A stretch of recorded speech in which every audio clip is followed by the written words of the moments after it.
Hello বন্ধুরা, আমার খাওয়া দাওয়া চ্যানেলে আপনাদের সবাইকে ওয়েলকাম। আশা করি আপনারা সকলে খুব খুব ভালো আছেন। আমি আজকে আপনাদের কাছে চিকেন ডাক বাংলো রেসিপি নিয়ে হাজির হয়েছি। চিকেন ডাক বাংলো শুনতে যেরকম অসাধারণ, খেতেও কিন্তু অসাধারণ। এখানে আমি 4টে বড় বড় চিকেনের লেগ পিস নিয়েছি। মশলা ধনে জিরে লঙ্কা হলুদের গুঁড়ো আর আদা রসুনের পেস্ট, সেদ্ধ করা ডিম আর ভাজা মশলার জন্য কিছু গোটা মশলা। আলুগুলো আমি এখানে গোটা গোটা রেখেছি, পেঁয়াজ আর টমেটো কুচো নিয়েছি। চিকেনটা ম্যারিনেট করার জন্য আমি যে সমস্ত মশলা নিয়েছি সেই মশলাগুলো সব একসাথে মিশিয়ে নেব। এই মশলার মধ্যে হলুদ, ধনে জিরে লঙ্কা আর কাশ্মীরি লঙ্কার গুঁড়ো নিয়েছি কালারের জন্য। এই সমস্ত মশলা আমি একসাথে মাখিয়ে চিকেনটা ম্যারিনেট করে মিনিট 20 জন্য রেখে দেব। তবে হ্যাঁ, চিকেন ম্যারিনেটের সাথে আমার টক দইও মাখানো হয়েছে। এবার গ্যাসে কড়া গরম হতে দিয়েছি। কড়াটি গরম হলে আমি যে গোটা মশলাগুলো নিয়েছিলাম সেটি দিয়ে দিলাম, দিয়ে এটিকে ভাজা ভাজা করে নেব। গোটা মশলার মধ্যে আমার ধনে আছে, জিরে, দালচিনি, এলাচ, লবঙ্গ, গোলমরিচ নিয়েছি। এগুলো এবার আমি ভালো করে নাড়াচাড়া করে লাল লাল করে ভাজা ভাজা করে নেব। যখন এই মশলাগুলোর মধ্য থেকে একটা সুন্দর স্মেল আসবে, এটি নামিয়ে নেব। এবার কড়ার তেলে আলু নুন আর হলুদ দিয়ে লাল লাল করে ভাজা ভাজা করে নেব। এবার আলু ভাজা তেলটার মধ্যেই কেটে রাখা পেঁয়াজ আর টমেটো কুচি দিয়ে দেব। বন্ধুরা, আমার এই রেসিপিটি আপনারা কে কোথা থেকে দেখছেন সেটা অবশ্যই কমেন্ট করে জানাবেন। আর এই রেসিপিটি আপনারা বাড়িতে অবশ্যই ট্রাই করবেন। খুবই সহজ উপায়ে ঘরোয়া পদ্ধতিতে এত সুন্দর একটা রেসিপি আমি আপনাদের সাথে শেয়ার করলাম। দেখুন, পেঁয়াজ আর টমেটো তো ভাজা হয়ে গেছে।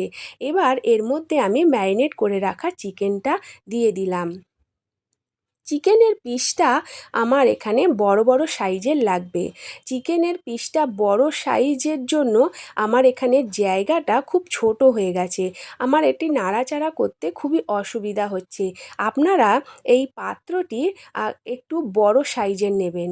চিকেনটিকে ঢাকনা দিয়ে বারে বারে আমি নাড়তে থাকব, কারণ আপনারা এটা অবশ্যই জানেন, মাংস যত ভালো করে কড়ার মধ্যে কষা হবে তত তার স্বাদ দ্বিগুণ বৃদ্ধি পাবে।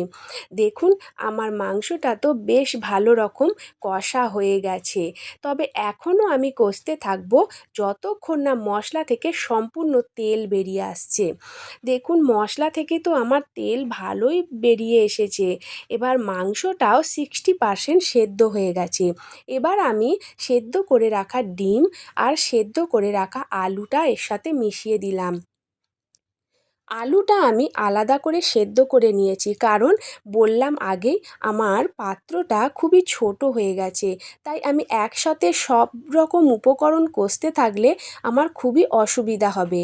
এবার আমি সমস্ত রকম উপকরণগুলির সাথে গরম জল মিশিয়ে দিলাম। গরম জল আপনারা সবসময় মাংস রান্নার ক্ষেত্রে ব্যবহার করবেন, দেখবেন এর টেস্টটা কিন্তু দ্বিগুণ আকার বৃদ্ধি পায়। এবার ঝোলটা আমার ফুটে গেছে। আমি খুন্তির সাহায্যে দেখে নেব মাংসটা সেদ্ধ হয়েছে কিনা। মাংসটা আমার সেদ্ধ হয়ে গেছে। এবার আমি সেই ভেজে রাখা গুঁড়ো মশলাটা ওপর থেকে ছড়িয়ে দেব। গুঁড়ো মশলাটা যখনই এই রেসিপিটির সাথে অ্যাড হবে, তখনই দেখবেন রান্নাটার মধ্যে থেকে একটা সুন্দর স্মেল বেরিয়ে এসেছে। আমার চিকেন ডাক বাংলো রান্না তো এখানেই সম্পূর্ণ। তবে হ্যাঁ বন্ধুরা, আমার এই রেসিপিটি আপনাদের যদি ভালো লেগে থাকে, আপনারা আমার চ্যানেলটিকে অবশ্যই সাবস্ক্রাইব করে দেবেন আর লাইক করবেন।